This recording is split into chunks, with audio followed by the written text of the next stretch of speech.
buli lunaku oluyitawo enteekateeka za Honorable Dr. Pastor Abed Bwanika Omugalatiya ez'okulwanyisa ekibiina kya National Unity Platform kw'ossa n'abakulembeze ab'okuntikko zeeyongera mu giya anti oba oliawo luutu eno ng'ajja na strategy ndala ogenda okuba okyali awo ate luutu eno ng'awalampa mulala. Wenjogerera kaakano yavuddeyo n'ategeeza eggwanga nti nga twagala National Unity Platform okutereera erina okuggyako Lewis Lubongoya kuba Secretary General. Mu bigambo bye Dr. Abed Bwanika Omugalatiya yagattako nti Lewis Lubongoya Daudi yaweererwa President Yoweri Kaguta Museveni era n'omulimu gwe yasooka okukola mu ggwanga lyattu Uganda gwali gwa gavumenti yattu eya Museveni. N'olwekyo omuwagizi wa NRM Lukulwenga Lubongoya bw'atyo tasobola kuggwamu ka NRM. Era Abed Bwanika ategeeza nti Lubongoya ssaawa za kaakati yategeerera ekibiina kya NUP naye nga ye akolera ku ntoli za President Yoweri Kaguta Museveni. Naye gwe munnayuganda mpuliriza bineeno kyagala nkuzeeko mu byafaayo emabega kaawo.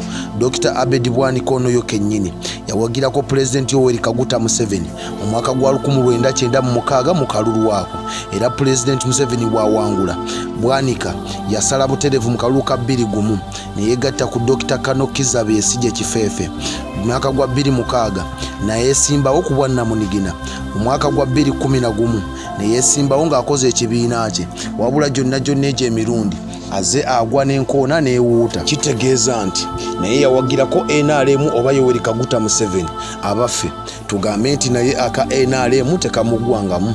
Nga tannatuuka ku Lubongoya yasooka tegeeza ggwanga ng'ekibiina kya National Unity Platform bwe kirya ebisiyaga era kiwagira abali b'ebisiyaga, wabula ensonga eyo yali tennagguka n'ayambalagana ne Lubongoya.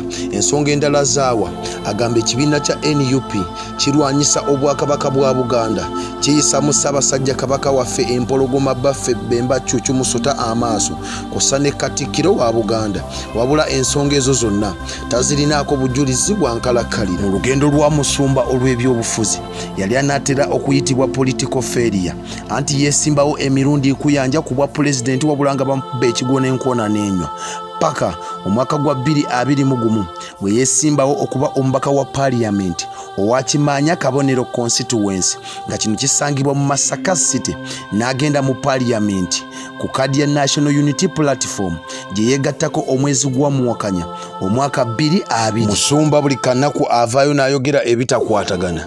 Musajja Muganda yazaalibwa mu mwaka gwa 1967 omwezi gwa Muwakanya ng'ennaku z'omwezi lumu. Ebiseera ebyo disitulikiti yali eyitibwa Masaka, wabula wenjogerera kaakano bagiyita Lwengo.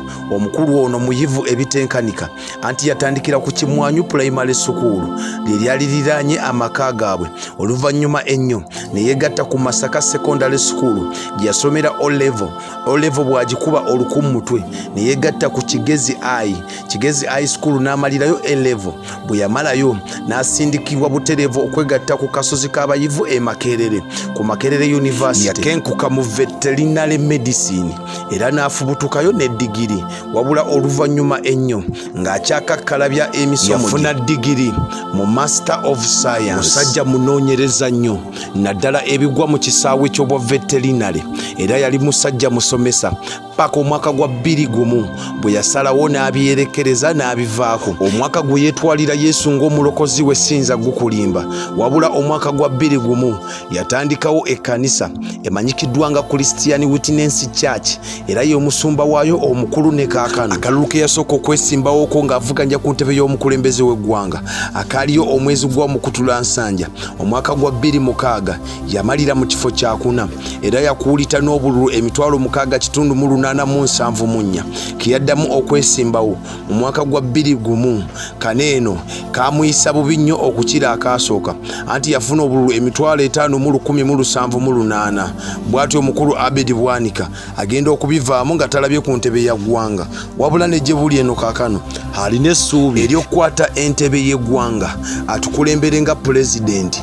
Binene by'okuba omubaka wa parliament just yeyamye enkuba. Ekirooto kye kinene kyakufuuka pulezidenti w'eggwanga lineeno, wabula njagala nkujjukize Abed Bwanika ng'oggyeko bino eby'okutagala okukwata eno n'eno n'eri y'omu ku basajja abajjanga mu kalulu ng'alina manifesto ennungi eyandyagaddwa buli muntu wa wansi okusinziira nti ezimu ku backbone za za Africa Uganda okutwaliza awamu zibesinga nnyo ku agriculture oba ebyobulimi ate nga musajja yabikenkukamu nnyo 24 digiri manifesto ye agitunuza nnyo ku byobulimi era bannayuganda yali abasuubiza okubikyusa abiteeke ku mutendera omulala. Dr. Abed Bwanika n'atemera mu myaka 57 egy'obukulu musajja mufumbo era mukyala we Kabiite ye Gladys Namusuwe takoma kuba na kanisa wabula era ekibiina kye kyeyatandikawo omwaka gwa 2010 ekimanyikiddwa nga People's Development Party oba PDP kikyaliwo era ye kabwejumbira waliwo yatukako ekiseera n'akiyita PDP stroke DP buloko kitegeeza alimu olusayi lwa DP naye wenjogerera kaakano alumye n'ogwengulu asimbye Nakakongo okugezaako okulemesa n'okulwanyisa enteekateeka za NUP ekibiina ekyamuwa amaanyi okugenda mu parliament wabula buli w'oyogera ekigambo ekyo nti kyekyamuwa amaanyi kimunyiiza okukira ensanafu enfukemu enkali anti akutegeeza ekibiina ekyo tekirina kyamaanyi kyekyamuwa era obaba mu makaadi yaabo bagimumme yabe Masaka be bamulonda era be bagenda okuddamu bamulonde bamuzeeyo mu parliament y'eggwanga lyattu Uganda. Nze omwana soda YouTube channel yaffe Expo following tekako notification bell ogenda kubanga olaba programu nyuvu nyingi nga zijja. Facebook nkozesa omwana soda, TikTok omwana soda, following ensonga ez'amaanyi zikyajja. Mubeere bulungi, Mukama Katonda omulungi abankuumire. Katusisikane mu story endala ennyuvu kulwa Katonda n'ensi yange. Expo TV to the world.